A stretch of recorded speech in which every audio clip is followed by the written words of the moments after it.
आप सभी को बहुत बहुत नमस्कार, अभिनंदन है इस प्रेस कॉन्फ्रेंस में। और दो महत्वपूर्ण विषय आज सुबह से टेलीविजन के माध्यम से हम सब देख पा रहे हैं। राहुल गांधी और कांग्रेस पार्टी का जो नकारात्मक राजनीति है वह देख पा रहे हैं, और आम आदमी पार्टी और मनीष सिसोदिया, इनका जिस प्रकार से ड्रामेटिक पॉलिटिक्स है, नौटंकी से भरा हुआ राजनीति है, वह भी आज हम टेलीविजन के माध्यम से देख पा रहे हैं। दोनों विषयों को आपके सामने रखूंगा। पहले, आदरणीय राहुल जी, जिस प्रकार से हमने कांग्रेस के अधिवेशन को देखा है, कांग्रेस के अधिवेशन में जो भाषण की श्रृंखलाएं चल रही है, the string of speeches in the Congress plenary, ऐसा प्रतीत होता है मानो हिंदुस्तान डूब चुका है। ऐसा लगता है मानो हिंदुस्तान बर्बाद हो गया है। ऐसा लगता है मानो हिंदुस्तान में हर व्यक्ति परेशान है, हर व्यक्ति कायर है, हर व्यक्ति कहीं ना कहीं गम में डूबा हुआ है, परेशानी में डूबा हुआ है। एक तरफ पूरा विश्व आज हिंदुस्तान को ब्राइट स्पॉट कहने में और ब्राइट स्पॉट मानने में लगा हुआ है, वहीं दूसरी तरफ कांग्रेस पार्टी, हिंदुस्तान की इकोनॉमी सबसे पीछे है, हिंदुस्तान आगे बढ़ नहीं सकता है, हिंदुस्तान बर्बाद हो रहा है, हिंदुस्तान तबाह हो गया है, इस प्रकार के विषयों को स्पीचेस में रख रहे हैं। राहुल गांधी जी ने आज जिस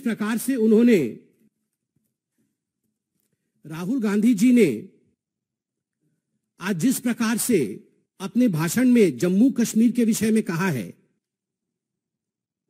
मैं तो उन्हें धन्यवाद देना चाहूंगा कि फॉर द फर्स्ट टाइम ही has acknowledged what the Modi government has achieved.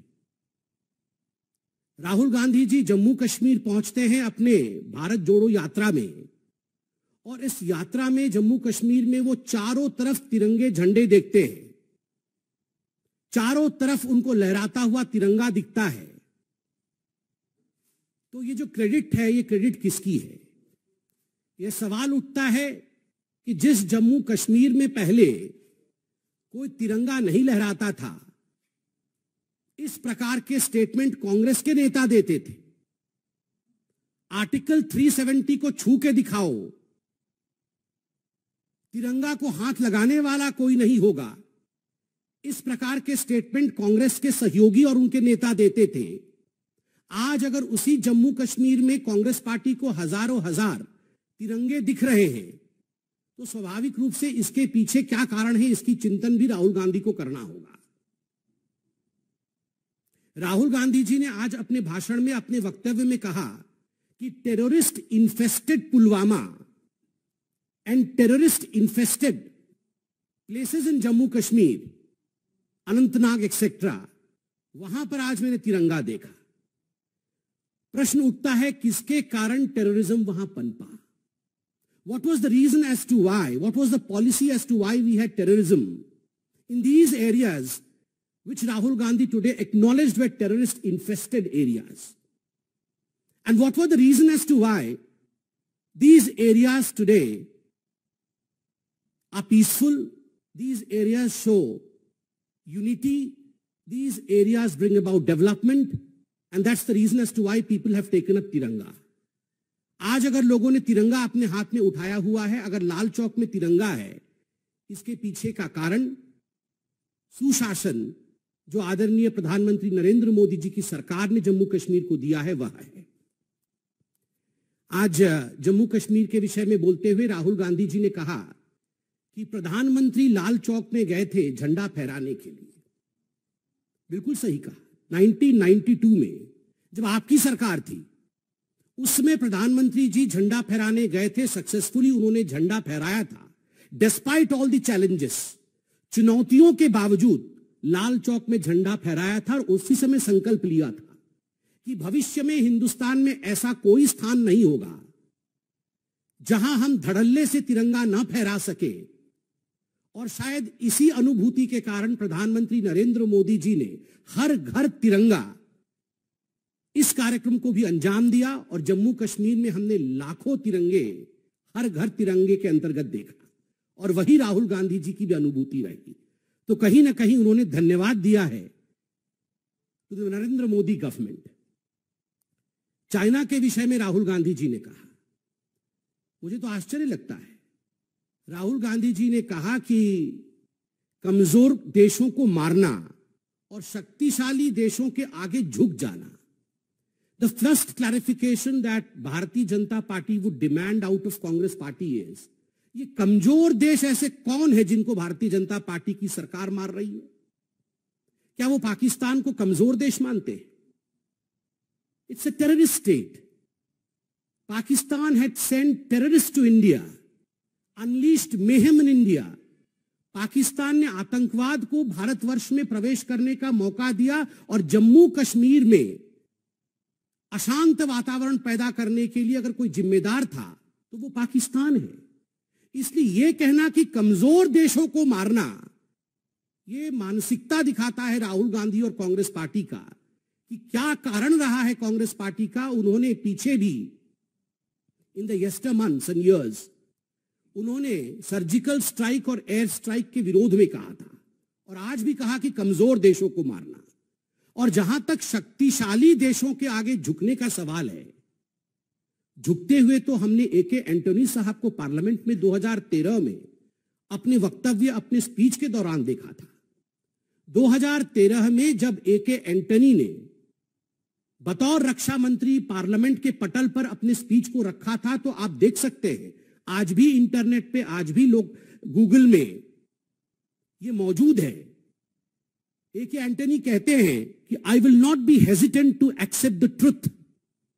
For 70 long years the policy of India had been under developed border are the safest places because China is powerful.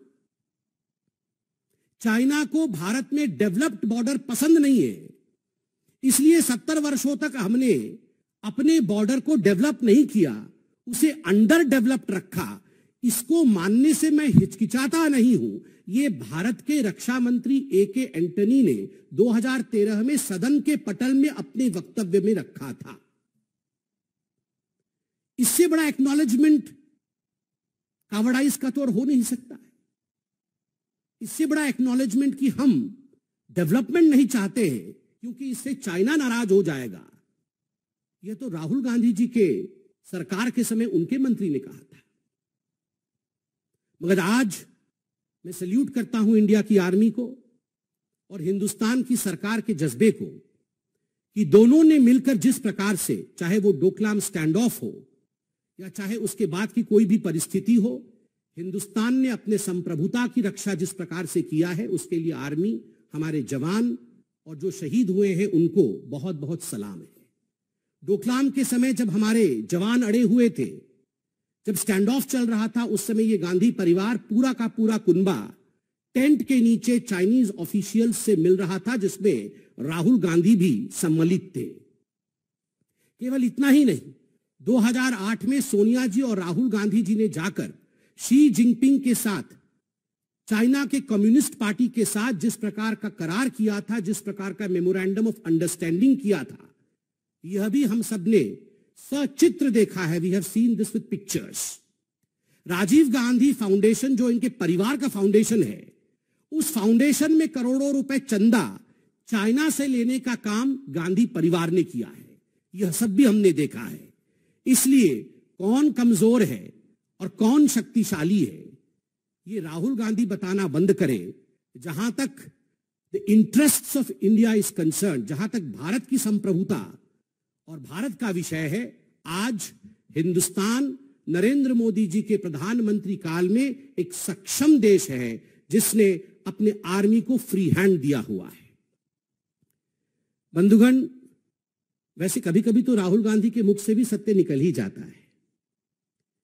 आज उन्होंने सत्याग्रह को मरोड़ करके सत्याग्रह किया, और पहले तो सत्याग्रह क्या होता है उन्होंने खुद ही बता दिया कि सत्याग्रह मतलब हम सत्ता के लिए आग्रहित हैं, और खुद ही कांग्रेस पार्टी की पॉलिसी को उन्होंने हमारे सामने रखा।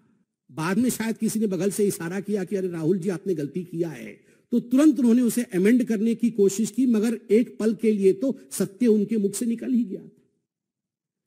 कौन 70 वर्षों तक सत्ता के लिए आग्रहित था और सत्ता में बने रहने के लिए कुछ भी कर गुजरने के लिए तैयार था, यह राहुल गांधी और गांधी परिवार से बेहतर कोई नहीं समझ सकता। राहुल गांधी जी ने कहा कि उन्होंने बहुत सोचा यात्रा के दौरान कि मेरी जिम्मेदारी क्या है। यह सोचने में राहुल गांधी जी ने बहुत देरी कर दी। 52 इयर्स के होने के बाद, 52 साल के होने के पश्चात उन्होंने सोचा कि मेरी जिम्मेदारी क्या होनी चाहिए। कांग्रेस के अध्यक्ष रह चुके राहुल गांधी ने अध्यक्ष पद को त्यागने के पश्चात सोचा कि मेरी जिम्मेदारी क्या होनी चाहिए। मैं बताता हूं राहुल जी, जहां तक जिम्मेदारी अर्थात रिस्पॉन्सिबिलिटी का सवाल है, कांग्रेस का एक ही मोटो है, गांधी परिवार का एक ही मोटो है और वही आपका भी मोटो है, पावर विदाउट रिस्पॉन्सिबिलिटी। सत्ता जिम्मेदारी के बिना, जिम्मेदारी लेंगे नहीं और सत्ता चाहिए। आप सोच के देखिए, इस प्लेनरी सेशन में भी कहने को तो खड़गे जी अध्यक्ष हैं, किंतु पूरा का पूरा प्लेनरी सेशन लगता है मानो गांधी परिवार के इर्द गिर्द ही चल रहा है। कमल की पंखुड़ियां बिछाए जा रहे हैं किलोमीटर किलोमीटर तक, ताकि गांधी परिवार उस पर चल सके। तो रिस्पॉन्सिबिलिटी विदाउट पावर, यही आपकी जिम्मेदारी थी और यही आपकी जिम्मेदारी है राहुल जी। राहुल जी ने कहानी सुनाया, उन्होंने कहा कि मैं तो कश्मीर से कन्याकुमारी तक के सफर के बारे में सोच रहा था और उस समय मेरे 25 फीट इस तरफ, 25 फीट इस तरफ, 25 फीट इस तरफ और 25 फीट पीछे ये मेरा घर बन गया और मैं इसी घर के साथ चला। राहुल जी, हमारी भाषा में इसे प्रचारक कहते हैं। आपने इस देश को समझने के लिए, भारतवर्ष को जानने में 52 साल के बाद आपने एक छोटी सी यात्रा की। You came out to understand this beautiful country, the sentiment of India. You came out to understand what India is, what is defining structure of India after 52 years of your life. Our leaders left everything in the very beginning of their life. हमारे नेताओं ने अपने जीवन की शुरुआत में ही सब कुछ छोड़ा और ये 25-25 फीट के घर लेके नहीं चलते थे हमारे नेता। हमारे नेताओं ने प्रचारक के रूप में हिंदुस्तान का भ्रमण पूरे जीवन किया, हिंदुस्तान को समझा, इस माटी को जाना, तब जाके हमारे दोनों प्रधानमंत्री, चाहे वो अटल बिहारी वाजपेयी हो, चाहे नरेंद्र मोदी जी हो, दोनों प्रधानमंत्री प्रचारक रहे। They knew what India is. They knew the sentiment of India. Rahul ji, आप इंडिया को, भारत को जानने से पहले आप प्रधानमंत्री बनना चाहते थे। यही परेशानी है। राहुल जी को बचपन से लगता था कि ये जितने घरों में वो लोग रहते थे, ये सारे घर उनके थे, ये सारी गाड़ियां उनकी थी। इसको अंग्रेजी में कहते हैं सेंस ऑफ एंटाइटलमेंट। यही तो एंटाइटलमेंट है। जब आपको सरकारी प्रॉपर्टी, जब आपको हिंदुस्तान के सरकार का घर अपना घर लगने लगे, आपको लगने लगे कि यही तो मेरा घर है, हमें कौन निकाल सकता है, तब उसे अंग्रेजी में सेंस ऑफ एंटाइटलमेंट कहते हैं। और अंत में राहुल जी, मैं इतना ही कहना चाहूंगा, हिंदुस्तान आज एक उभरता हुआ सितारा है। India today is a bright spot. आप कितना भी नकारात्मक राजनीति करने का प्रयास करें, the world has realised what potential India has. आज विश्व जानता है कि भारत का पोटेंशियल क्या है। इसलिए आपको भारत के विषय में चिंता नहीं करनी चाहिए। आपको भारत क्या है और जानने की आवश्यकता है। दूसरा विषय मैं आपको जो बता रहा था मैं, कि आज एक तरफ तो कांग्रेस का प्लेनरी सेशन है और दूसरी तरफ जो नौटंकी मनीष सिसोदिया और आम आदमी पार्टी ने किया है, उसके विषय में मैं आपको बता दूं। बड़े आश्चर्य का विषय है कि कोई पहला प्रेस कॉन्फ्रेंस एक्साइज पॉलिसी और शराब के घोटाले पे भारतीय जनता पार्टी कर रही हो, ऐसा नहीं है। आज से पहले कई बार भारतीय जनता पार्टी ने पॉइंटेड सवाल, we have raised certain pointed questions of Mr. Manish Sisodiya and Aam Aadmi Party regarding the excise policy. We have asked them why Manish Sisodiya allowed cartelization. हमने कुछ 5-6 सवाल मनीष सिसोदिया जी से पूछा है। हमने पूछा था कि आपने एक्साइज पॉलिसी में कार्टेलाइजेशन क्यों अलाउ किया, जबकि ये कानून के अंतर्गत अलाउड नहीं है। उत्तर नहीं आया। हमने मनीष सिसोदिया जी और आम आदमी पार्टी से पूछा था कि आखिर क्या कारण था कि कानून को ताक पे रख के आपने मैन्युफैक्चरर्स को रिटेल के सेक्टर में उतारा और जिसके कारण इतना बड़ा घोटाला हुआ। कोई उत्तर नहीं था। हमने आपसे सवाल पूछा कि आनन फानन देखे बिना, अगल बगल देखे बिना आनन फानन में आपने एक्साइज पॉलिसी को कैबिनेट के स्वीकार के बावजूद क्यों लॉन्च किया और बाद में इसे क्यों वापस लेना पड़ा? अगर इतनी अच्छी पॉलिसी थी तो इस पॉलिसी को आपको वापस क्यों लेना पड़ा? कोई उत्तर नहीं है। हमने आपसे सवाल पूछा कि आपने अपने मित्रों का 144 करोड़ ये माफ क्यों किया लाइसेंस फी? कोई उत्तर नहीं। इन सब पॉइंटेड सवालों का कोई उत्तर नहीं है। जो उत्तर दिया जा रहा है, मोदी जी ऐसे, भारतीय जनता पार्टी ऐसे, भारतीय जनता पार्टी बदला लेना चाहती है, हम तो जेल जाने के लिए तैयार हैं जी, आपको गर्व होना चाहिए, हमने स्कूल खोल दिया। Event management is not a substitute two answers in corruption cases. आप इवेंट मैनेजमेंट करके भ्रष्टाचार के ऊपर चादर ढक देंगे, ऐसा नहीं हो सकता है। और जश्ने भ्रष्टाचार, जीप के ऊपर खड़े होकर रोड शो करने से भ्रष्टाचार नहीं छुप सकता है। ये दुनिया में जो संदेश आप भेज रहे हैं कि हमने करोड़ों का भ्रष्टाचार किया और अब हम हाथ हिलाते हुए जेल जाएंगे और हमें किसी की परवाह नहीं है, हमें कानून का परवाह नहीं है, this is not what Indian constitution allows. ये भारत का संविधान नहीं है। भारत का संविधान है कि आप हो भी सकते हैं कि प्रधानमंत्री हो, आप हो सकते हैं मुख्यमंत्री हो, आप हो सकते हैं उप मुख्यमंत्री हो। कानून सबके लिए एक समान है। सबको कानून के कटघरे में खड़ा होना पड़ेगा और उत्तर देना पड़ेगा। इसलिए मनीष सिसोदिया जी, आपसे केवल इतना कहना चाहते हैं कि जो प्रश्न भारतीय जनता पार्टी और जनता ने आपसे पूछा है, उन प्रश्नों का उत्तर आप सटीक रूप में सीबीआई को देंगे, ये हम आशा करते हैं। क्योंकि ये उत्तर ऐसे हैं कि आप कंप्लीटली एक्सपोज्ड हो जाएंगे। आपने हमें नहीं बताया, मगर ये उत्तर आप सीबीआई को बंद दरवाजे के अंदर देंगे, ये आशा हम करते हैं। और आज मुझे बहुत ही तकलीफ हुआ जब आम आदमी पार्टी ने मोदी जी के बारे में जो बोला है, ये बहुत ही घृणक है, बहुत ही चिंताजनक है। कांग्रेस वाले कुछ दिन पहले कह रहे थे मोदी तेरा कब्र खुदेगा। अभी मैं टीवी पे देख के आ रहा हूं, आम आदमी पार्टी वाले नारे दे रहे थे मर जा मोदी, मर जा मोदी। ये किस प्रकार का भाषा है? अपने देश के चुने हुए प्रधानमंत्री जी के लिए इस प्रकार की भाषा का प्रयोग करना, क्या ऐसे भाषा का प्रयोग करने से सच्चाई छुप जाएगी? आप करोड़ों का भ्रष्टाचार करेंगे और उसके ऊपर आपसे सवाल पूछा जाएगा तो आप कहेंगे मर जा मोदी। ये स्वीकार योग्य नहीं है, ये भाषा उचित नहीं है। अपने प्रधानमंत्री के लिए ऐसी भाषा का प्रयोग करना ये बहुत ही दुखद है, बहुत ही चिंताजनक है। बहुत बहुत धन्यवाद मित्रों। कोई प्रश्न हो तो अवश्य पूछें।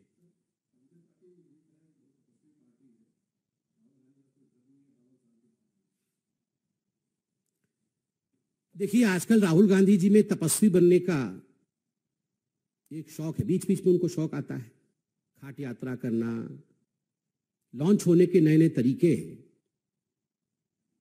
घर नहीं है, गाड़ी नहीं है, किसने कहा घर नहीं है, गाड़ी नहीं? 5,000 करोड़ रुपए का नेशनल हेराल्ड में गबन करने के जुर्म में आज बेल पे सोनिया जी और राहुल जी दोनों बाहर हैं। और 5,000 करोड़ रुपए ये कोई छोटा मोटा रकम नहीं, ये बहुत बड़ा रकम होता है। और कोर्ट में ये केस आज भी चल रहा है। और सरकारी घरों को अपना घर मानकर उस पर बैठ जाना, यह भी आज राहुल गांधी जी ने स्वीकार किया है।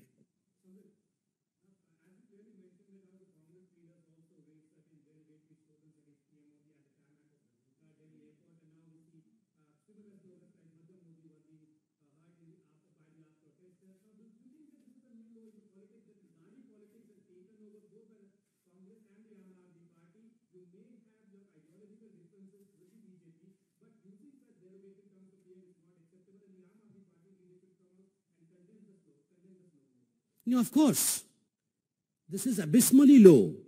Such kind of language used by politicians where you want death for your prime minister, where the Congress party says Modi tera kabar khudega, and where the Aam Aadmi party says मर जा Modi, this is despicable. और पहली बार हिंदुस्तान की राजनीति में प्रधानमंत्री जी के लिए इस प्रकार की भाषा का प्रयोग हो रहा है। ये कहीं ना कहीं इन राजनीतिक दलों के असली मानसिकता को दर्शाता है। आज मोदी जी भ्रष्टाचार के विरोध, आज मोदी जी इकोनॉमी के फेवर में खड़े हैं, तो उनके लिए इस प्रकार के भाषा का प्रयोग करना मुझे लगता है कि कहीं ना कहीं बहुत बड़ा विषय है और देश की जनता इसका उत्तर देगी।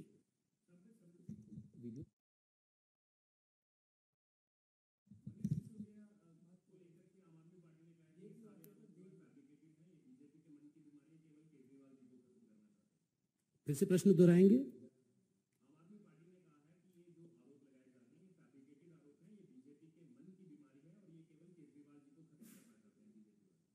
देखिए, ये तो केजरीवाल जी इससे पहले सत्येंद्र जैन जी के लिए भी कह रहे थे। आप याद करिए कि ये सब मनगढ़ंत कहानी है। अभी भी सत्येंद्र जैन जी मसाज इत्यादि लेकर जेल में ही है। ये तो केजरीवाल जी याद करिए, उनके जितेंद्र तोमर जी मंत्री थे, कानून मंत्री, उनके लिए भी कह रहे थे कि उनकी डिग्री भी सच्ची है। ये तो भारतीय जनता पार्टी केजरीवाल को समाप्त करना चाहती है। बाद में उनको उनके मंत्री को हटाना पड़ा। राशन कार्ड बनाने के लिए संजय सिंह जी उनके मंत्री थे, संजय कुमार जी, उनके लिए भी इसी प्रकार के भाषा का प्रयोग केजरीवाल जी ने किया था। बाद में उनको भी हटाना पड़ा, सुनील जी को, संदीप जी को। तो सारे मंत्रियों के लिए इसी प्रकार के भाषा का प्रयोग केजरीवाल जी करते थे, बाद में सबको हटाना पड़ता है। तो सीबीआई में जाके जवाब दे, हमने पॉइंटेड सवाल पूछे हैं, उसका जवाब दे।